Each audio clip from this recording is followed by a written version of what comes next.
En serios. You guys are making me nervous. Okay. Hello, everybody. Welcome. How are you doing? Hey. Awesome.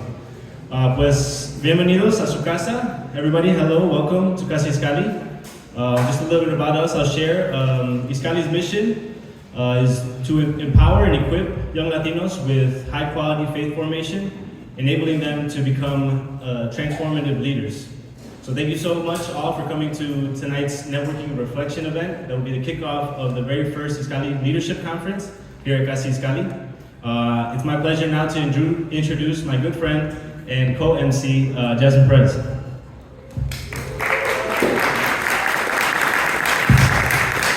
Hello everyone. Thank you so much for joining us tonight. My name is Jasmine Perez and I'm thrilled to guide you alongside Marcos through this incredible event. Before kicking off, for those of you that don't know me, 2 years ago I joined as a junior board member of Iskali. Initially, I joined with the intention of giving back. After having graduated college, I had the itch of wanting to make a difference. Little did I know that Iskali would become so much more than that to me. Iskali has become home where I belong and a safe haven to many that enter its doors. It's a place where I've witnessed understanding, compassion, and acceptance. Most importantly, it's not only given me the opportunity, but encouragement to deepen my faith. I'm so proud to be here. I have really enjoyed my time at Iskali, and again, thank you so much for being here tonight.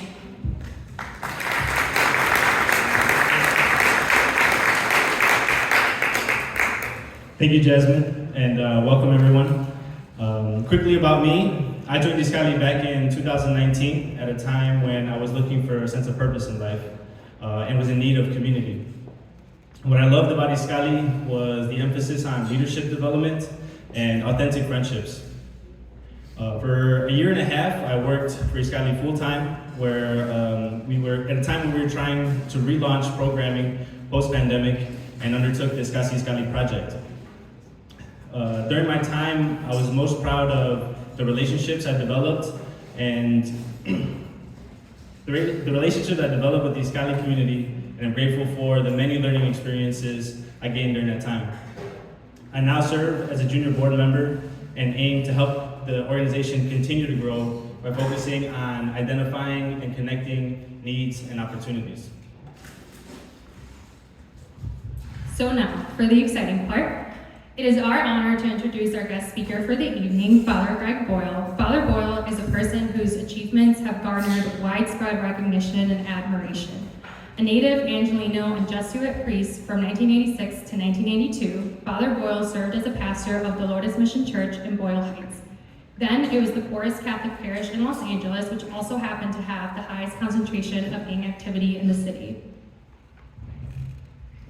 Father Boyle witnessed the devastating impact of gang violence on his community during the so-called Decade of Death that began in the late 1980s and peaked at 1,000 gang-related killings in 1992. In the face of law enforcement tactics and criminal justice policies of suppression and mass incarceration as a means to end gang violence, he and his parish community members adopted what was a radical approach at the time, to treat gang members as human beings. In 1988, they started what would eventually become Homeboy Industries, which employs and trains former gang members in a range of social enterprises, as well as providing critical services to thousands of men and women who walk through its doors every single year looking for a better life, looking for a chance. They are welcomed into a community of mutual kinship, love, a wide variety of services ranging from tattoo removal to anger management classes to parenting classes, amongst other things. Currently, employment is offered for more than 180 men and women through a thoughtful, strategic 18-month program that focuses on healing just as much as it focuses on developing work readiness skills. The overarching goal is to see individuals heal from trauma, allowing them to contribute fully to their family and community. Father Boyle is also the author of 2010 New York Times bestseller, Tattoos on the Heart, The Power of Boundless Compassion.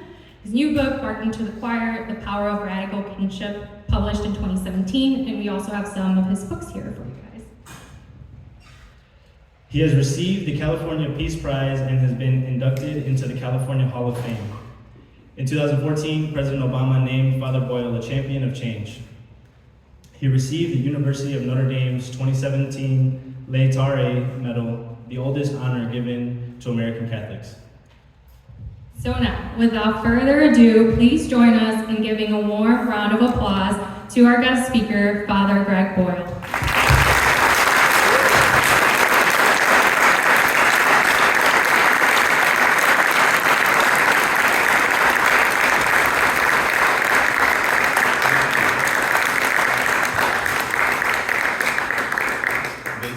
Can you hear me, I guess? I like that microphone better, but oh well. No, I guess they want me to have this one on.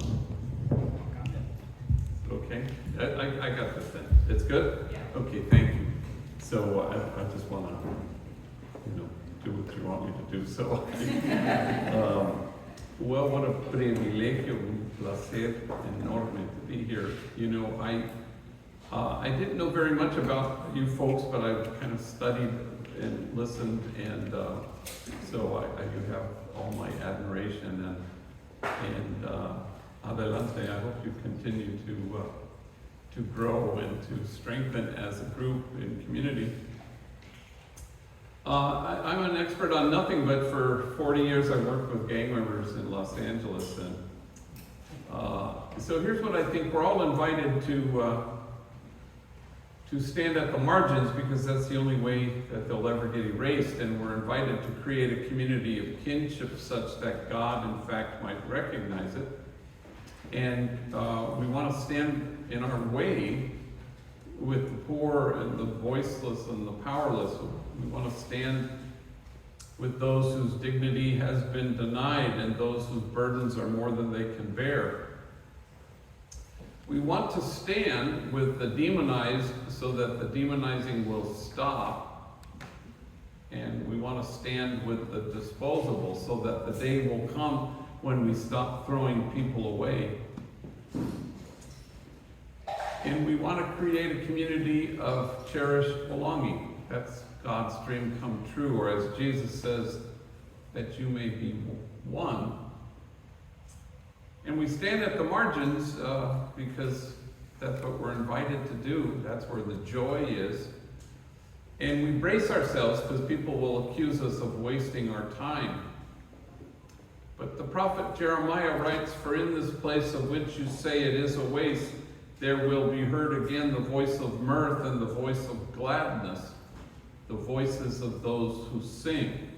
So you go at the margins and you stand por los marginados, and suddenly other voices get heard.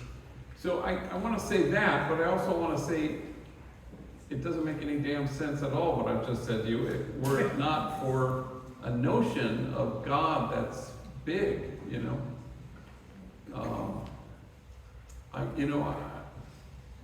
I remember I had a spiritual director years ago who said, we need a better God than the one we have. He was a Jesuit, so yes, he is. But of course he's right, because we've settled for a partial God. We want a God that's spacious. Meister Eckhart, who was a mystic, said that it is a lie, any talk of God that doesn't comfort you. And es cierto.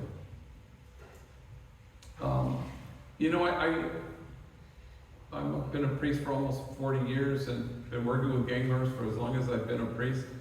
And in Los Angeles, we have a lot of, cárceles, juveniles and all those places. So I was saying Mass one Sunday at San Fernando Juvenile Hall, and it was, a big gym with as many people as we have here.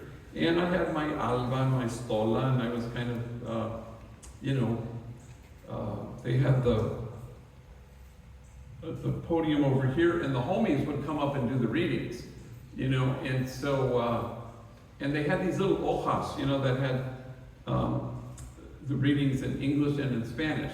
So I said, well, I'm going to close it, I'm just going to listen to La Palabra Proclamada, And so I'm sitting there, and the first guy got up and did the Old Testament. He sat down. Second guy got up to do the Salmo, and he had this, an overabundance of confidence. And he got up and he said, "The Lord is exhausted. And I said, what the hell? And it was, the Lord is exalted. Yeah. And I thought to myself, wow, that's way better.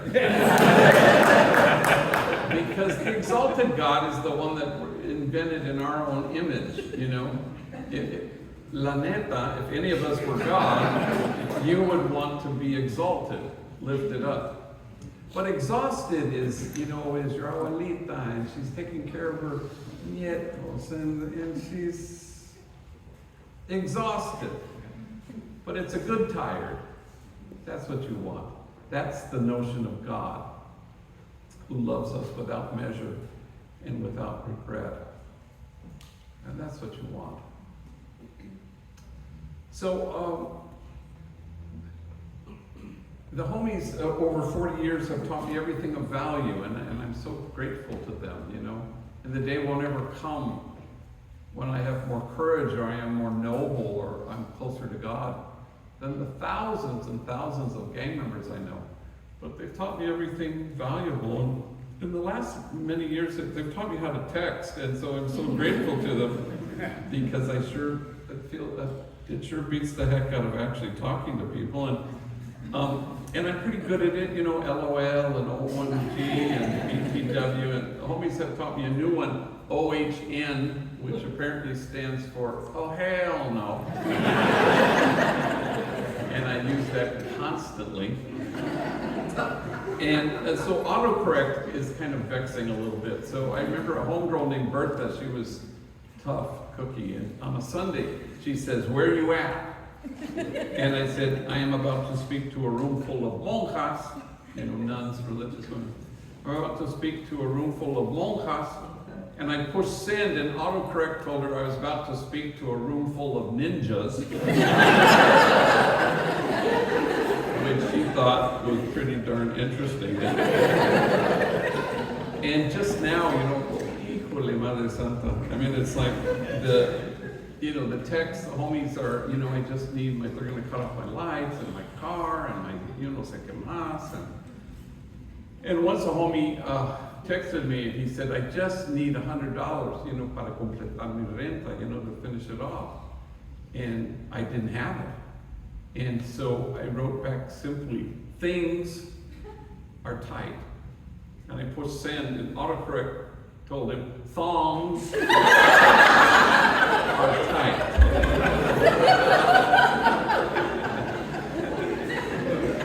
And he wrote me back, sorry to hear that.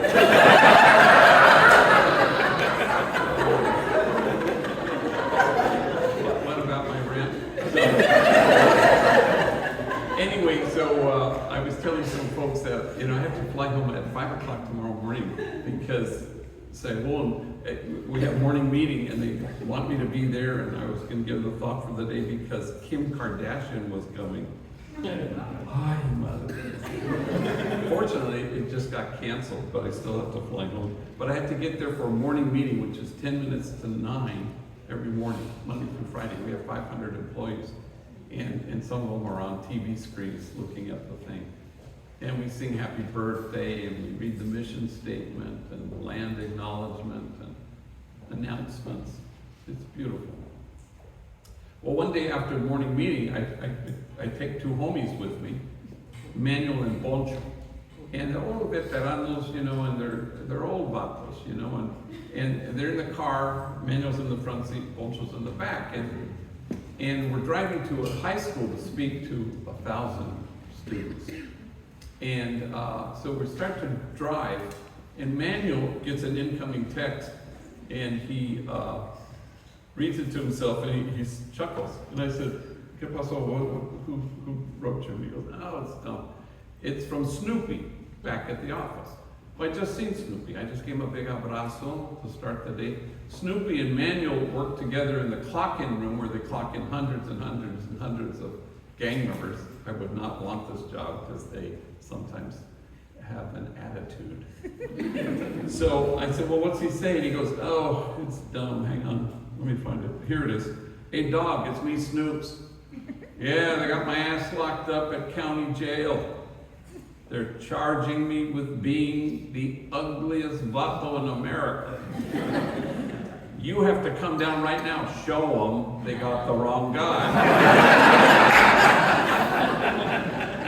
Well, I nearly drove into oncoming traffic.